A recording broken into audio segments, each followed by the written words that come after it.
Hello guys, welcome to Indian affairs. I hope कि आपका आज का दिन शानदार हो और लाइफ में आपके जो भी गोल्स और टारगेट्स हैं आप उनको सक्सेसफुली अचीव करें। आज 28 अप्रैल के दिन world day for safety and health at work मनाया जा रहा है। आज से ठीक 20-25 साल पहले एक कैंपेन स्टार्ट हुआ था जिसमें दुनिया भर के वर्कर्स ये मांग कर रहे थे कि वर्क रिलेटेड डेथ्स, एक्सीडेंट्स और इंजरीज को लेकर नए कानूनों को पास किया जाए, यानी कि नए लॉज बनाए जाएं। क्योंकि जिन कंपनीज में वो काम कर रहे थे वो कंपनीज उन सब की सेफ्टी और हेल्थ का ध्यान बिल्कुल नहीं रखती थी। उदाहरण के लिए आपने देखा होगा कि माइनिंग इंडस्ट्री में सांस के साथ साथ कई सारे फाइन पार्टिकल्स बॉडी के अंदर चले जाने से अक्सर वर्कर्स को कई तरह की रेस्पिरेटरी डिजीजेज हो जाती हैं। अब कंपनी की जिम्मेदारी बनती है कि वो अपने वर्कर्स को प्रॉपर गियर प्रोवाइड करे, हैवी ड्यूटी मास्क प्रोवाइड करे और इसके साथ साथ अपने वर्कर्स को हेल्थ इंश्योरेंस भी दे। इसके साथ ही कई सारी इंडस्ट्रीज ऐसी होती हैं जहाँ पर एक्सीडेंट के काफी ज्यादा चांसेस होते हैं। और आपको ये जानकर हैरानी होगी कि आज भी वर्क प्लेसेस के ऊपर हर साल 2.3 मिलियन लोगों की जान चले जाती है। इसी चीज को लेकर अवेयरनेस फैलाने के लिए world day for safety and health at work मनाया जाता है। अब तो खैर कई सारे देशों की सरकारों ने नए लेबर लॉज और एम्प्लॉयमेंट कोड्स इंट्रोड्यूस किए हैं। कई सारे कानूनी प्रावधान किए हैं जिनमें ये साफ कहा गया है कि वर्कर्स जिस भी कंपनी में काम करते हैं उनके लिए सेफ और सिक्योर इन्वायरमेंट प्रोवाइड करना, सारे सेफ्टी मेजर्स का ध्यान रखना और अगर कोई एक्सीडेंट या फिर मिस हैपनिंग हो जाती है तो वर्कर्स की सारी रिस्पॉन्सिबिलिटी उसी कंपनी की बनती है। भारत, चाइना और जो ये डेवलपिंग देश होते हैं जहाँ पर अभी डेवलपमेंट हो ही रही है वहाँ पर आज भी लेबर लॉज इतने ज्यादा स्ट्रिक्ट नहीं है। लेकिन अमेरिका, ब्रिटेन, फ्रांस, ये जो भी वेस्टर्न देश हैं और डेवलप्ड देश हैं यहाँ के लेबर लॉज काफी स्ट्रिक्ट होते हैं और छोटी मोटी घटना के ऊपर ही वर्कर्स अपनी कंपनी के ऊपर केस फाइल कर लेते हैं, जिसके बाद कंपनीज को लाखों करोड़ों रुपए अपने वर्कर्स को फाइन के तौर पर पे करने पड़ते हैं। बढ़ते हैं आज की टॉप 10 अपडेट्स की तरफ। सबसे पहली अपडेट आ रही है अजरबैजान और भारत को लेकर। अजरबैजान के प्रेसिडेंट इल्हाम अलीयेव की एक स्टेटमेंट सामने आई है जिसमें वो भारत से कुछ रिक्वेस्ट कर रहे हैं। भारत इस समय अर्मेनिया को कई सारे लीथल वेपन सप्लाई कर रहा है। इस पर अजरबैजान के प्रेसिडेंट ने भारत से रिक्वेस्ट किया कि भारत अर्मेनिया को और हथियार ना बेचे, क्योंकि ये अजरबैजान के लिए नेशनल सिक्योरिटी का मसला है। इसलिए वो अपनी चिंता व्यक्त करने के लिए इसको लेकर लगातार आवाज उठाते रहेंगे। उन्होंने कहा कि उनका अधिकार है कि वो भारत द्वारा अर्मेनिया को हथियार बेचने के ऊपर चिंतित हो और इसके खिलाफ आवाज उठाए। उन्होंने कहा कि अगर हमारी सुरक्षा को लेकर कोई सीरियस थ्रेट होगा तो फिर हमको भी इसके ऊपर गंभीरता से कार्रवाई करनी पड़ेगी। इसको लेकर भारत का भी जवाब आ गया है और भारत के विदेश मंत्रालय के spokes person Randeep Jaiswal sir ने भी कहा है कि हमारे अर्मेनिया और अजरबैजान दोनों देशों के साथ काफी अच्छे रिलेशंस हैं और भारत बस अपने डिफेंस एक्सपोर्ट्स को प्रमोट करने की पॉलिसी के ऊपर चल रहा है। हम अपने मेड इन इंडिया हथियारों की बिक्री को बढ़ावा दे रहे हैं। आज की दूसरी अपडेट आ रही है यूरोपियन यूनियन और भारत को लेकर। दरअसल सिंगापुर और हांगकांग के बाद अब यूरोपियन यूनियन ने भी made in India food items के ऊपर बड़ा आरोप लगाया है। दरअसल भारत से कई सारी फूड आइटम्स हर साल यूरोप के देशों में भी एक्सपोर्ट होती हैं। इन्हीं फूड आइटम्स को लेकर यूरोपियन यूनियन ने आरोप लगाया कि भारत से आने वाली 527 फूड आइटम्स में कैंसर कॉजिंग केमिकल्स और पेस्टिसाइड्स पाए गए हैं। यूरोपियन यूनियन के फूड रेगुलेटर्स का कहना है कि वो इथिलीन ऑक्साइड को फूड आइटम्स में अप्रूव नहीं करते हैं, इसलिए उन्होंने अपने बॉर्डर्स के ऊपर भारत से आने वाले 87 यानी कि 87 कंसाइनमेंट्स को रिजेक्ट कर दिया है। इन 87 कंसाइनमेंट्स में टोटल 525 के करीब फूड आइटम्स थी, जबकि 2 फीड आइटम्स थी। यूरोपियन फूड सेफ्टी अथॉरिटी का कहना है कि उन्होंने अचानक से सारी आइटम्स बैन नहीं की हैं, बल्कि साल 2020 और 2024 के बीच उन्होंने इन सारी आइटम्स के ऊपर कई सारे टेस्ट कंडक्ट किए हैं। उसके बाद ये इस नतीजे के ऊपर पहुंचे हैं। वैसे ये भारत की food regulator body food safety and standards authority of India के लिए बहुत ही बड़ा फेलियर है, क्योंकि ये तो गिनी चुनी फूड आइटम्स ही हम भारत से एक्सपोर्ट करते हैं। आप सोचिए कि हम भारत में कितने सालों से कितनी सारी फूड आइटम्स यहाँ पर खा रहे होंगे जिनमें ये कैंसर पैदा करने वाला इथिलीन ऑक्साइड पाया जाता होगा। तभी तो पिछले कुछ सालों से भारत में कैंसर केसेस लगातार बढ़ रहे हैं। अकेले पिछले साल 2023 में ही भारत में 14,96,900 लोगों में कैंसर डायग्नोज हुआ था, यानी लगभग 15 लाख लोगों में कैंसर निकला था। ये सारे नए केसेस थे, जबकि पिछले साल 2023 में ही 8 लाख लोगों की जान कैंसर के कारण गई थी। अगर food safety and standards authority of India in सब फूड आइटम्स को मैन्युफैक्चर करने वाली कंपनीज के ऊपर कार्रवाई नहीं करेगी तो फिर आखिरकार ये एजेंसीज बनी किस लिए हैं? आज की तीसरी अपडेट आ रही है खालिस्तानी अमृतपाल सिंह को लेकर। आपको याद होगा पिछले साल NIA ने नेशनल सिक्योरिटी एक्ट लगाकर खालिस्तानी सपोर्टर अमृतपाल सिंह को अरेस्ट किया था और वो तब से ही असम की जेल में बंद है। अब पिछले कल अमृतपाल सिंह की माताजी ने अनाउंस किया है कि उनका बेटा अमृतपाल सिंह पंजाब की खदूर साहिब सीट से लोकसभा इलेक्शंस लड़ेगा, यानी जेल के अंदर से ही चुनाव लड़ने का मन बनाया गया है। वैसे ये बहुत ही अच्छा है। अमृतपाल सिंह लोकसभा इलेक्शंस में उतर रहे हैं। अब इससे दूध का दूध और पानी का पानी हो जाएगा कि पंजाब के कितने लोग उसको सपोर्ट करते हैं। खदूर साहिब सीट से फिलहाल आम आदमी पार्टी और बीजेपी ने अपना कैंडिडेट अनाउंस कर लिया है। अकाली दल और कांग्रेस पार्टी ने वहां से अभी तक अपना कैंडिडेट अनाउंस नहीं किया है।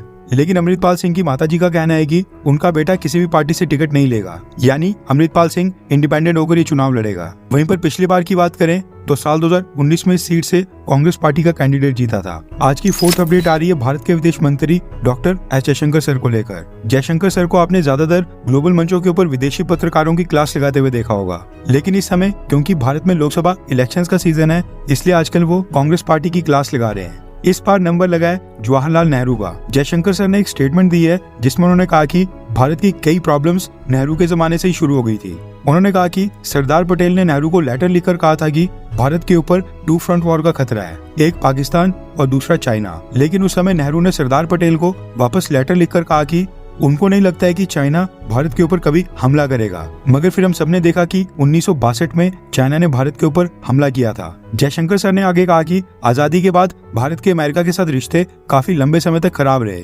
जबकि नेहरू चाइना के साथ रिश्तों को मजबूत कर रहे थे। डॉक्टर BR अम्बेडकर और C राजागोपालाचारी उस समय अमेरिका के साथ मजबूत रिलेशंस के पक्ष में थे, ताकि भारत को अमेरिका की अर्थव्यवस्था का फायदा मिलता। न सिर्फ इतना, जवाहरलाल नेहरू ने जम्मू कश्मीर के मसले को भी यूनाइटेड नेशंस भेजकर इसको और भी कॉम्प्लिकेटेड मसला बना दिया, जबकि मोदी सरकार ने आर्टिकल 370 को तोड़कर उस गलती को सुधारा। यानी ये कहना है जयशंकर सर का। वैसे आपको क्या लगता है कि क्या जवाहरलाल नेहरू की गलती थी, हाँ या फिर ना? नीचे कमेंट करके अपनी राय बताएं। आज की फिफ्थ अपडेट आ रही है भारत और ओमान को लेकर। रिपोर्ट के मुताबिक फ्री ट्रेड एग्रीमेंट को लेकर भारत और ओमान के बीच ट्रेड टॉक्स पूरी तरह से खत्म हो गई हैं। दोनों देशों के बीच साइन होने वाले इस पैक्ट का ऑफिशियल नाम कॉम्प्रिहेंसिव इकोनॉमिक पार्टनरशिप एग्रीमेंट रखा गया है, जिसके तहत ओमान भारत से आने वाले petroleum products, textiles, electronics, pharmaceuticals, machinery, iron और स्टील के ऊपर से सारी इंपोर्ट ड्यूटी को हटा देगा। खबर है कि भारत में नई सरकार बनने के बाद दोनों देश ये पैक्ट आपस में साइन करेंगे।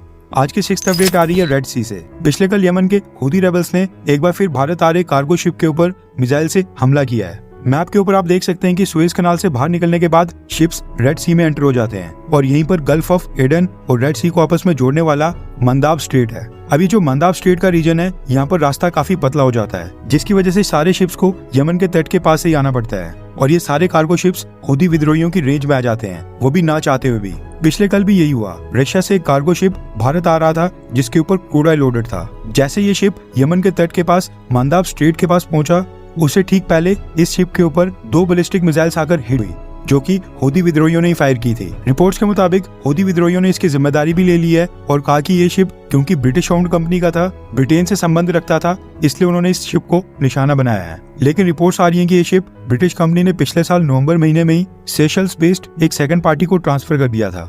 आज की 7वीं अपडेट भी इसी इंसिडेंट से रिलेटेड है।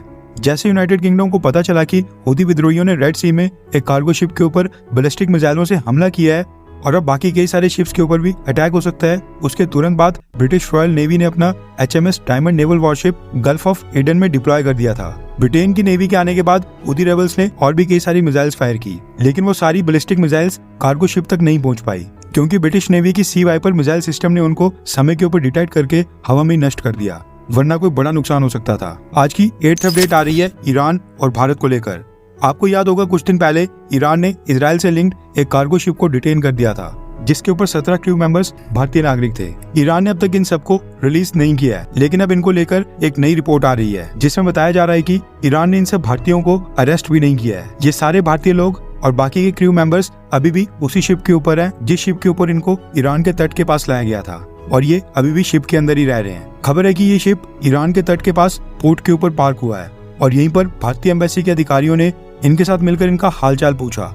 इसके साथ ही भारत के विदेश मंत्रालय ने यह भी कहा है कि भारत के 17 क्रू मेंबर्स पूरी तरह से सेहतमंद हैं और वो जल्द भारत वापस आ जाएंगे। वैसे देखा जाए तो ईरान ने इनको 13 अप्रैल से अब तक वहीं पर रोक रखा है। हाँ, एक फीमेल क्रू मेंबर थी, उसको तो ईरान ने नेक्स्ट डे भारत वापस भेज दिया था।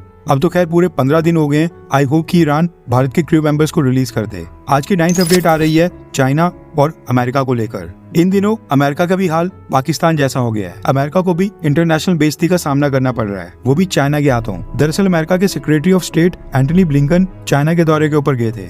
एक दिन पहले जब वो चाइना के एयरपोर्ट के ऊपर पहुंचे थे, वहाँ पर उनके लिए रेड कार्पेट तो छोड़ ही दो, अमेरिका के विदेश मंत्री के स्वागत के लिए चाइना ने अपना एक बहुत ही लोवेस्ट लेवल का डिप्लोमेटिक अधिकारी भेजा था। अब चलो ये भी ठीक है, कम से कम कोई अधिकारी तो था। लेकिन जब पिछले कल एंटनी ब्लिंकन चाइना से वापस जा रहे थे, चाइना ने एंटनी ब्लिंकन को सी ऑफ करने के लिए उस लोवेस्ट लेवल के अधिकारी तक को नहीं भेजा। यानी एंटनी ब्लिंकन को चाइनीज एयरपोर्ट के ऊपर सी ऑफ करने चाइनीज गवर्नमेंट का एक भी ऑफिशियल वहाँ पे प्रेजेंट नहीं था। वहाँ पर बस अमेरिकन एम्बेसी के कुछ ऑफिशियल प्रेजेंट थे। अब इसको डिप्लोमेटिक वर्ल्ड में अमेरिका की बहुत ही बड़ी बेइज्जती के रूप में देखा जा रहा है। आज की 10वीं अपडेट आ रही है ब्रिटेन को लेकर। अब ब्रिटेन में भारतीय मूल का प्राइम मिनिस्टर हो सकता है कि हमको कई सालों तक देखने को नहीं मिले। दरअसल इस साल के एंड में ब्रिटेन में भी इलेक्शंस होने वाले हैं। भारत में तो मोदी सरकार रिपीट होने के पूरे चांसेस लग रहे हैं, लेकिन ब्रिटेन में ऐसा होते बिल्कुल नहीं लग रहा है। खबर है कि भारतीय मूल के पहले British prime minister Rishi Sunak की अप्रूवल रेटिंग्स अब तक के सबसे लोवेस्ट 17% तक जा गिरी है। जब वो प्राइम मिनिस्टर बने थे तब उनकी अप्रूवल रेटिंग थी 30%, कहां पर 30% और कहां पर अब 17%। बस यही कारण है कि उनकी अपनी पार्टी के लोग ही उनके खिलाफ हो रहे हैं। ब्रिटेन के ओपिनियन पोल्स के मुताबिक उनकी कंजर्वेटिव पार्टी आने वाले इलेक्शंस में बहुत ही बुरी तरह से हार रही है और ओपोजिशन की लेबर पार्टी सबसे बड़ी पार्टी बनकर उभरेगी। वैसे आई होप कि ऋषि सुनक ब्रिटेन के प्राइम मिनिस्टर रहते भारत के साथ एक फ्री ट्रेड एग्रीमेंट तो कम से कम साइन कर ले, वरना उनको भारत में भी कोई खास अच्छे रीजन के लिए जाना नहीं जाएगा।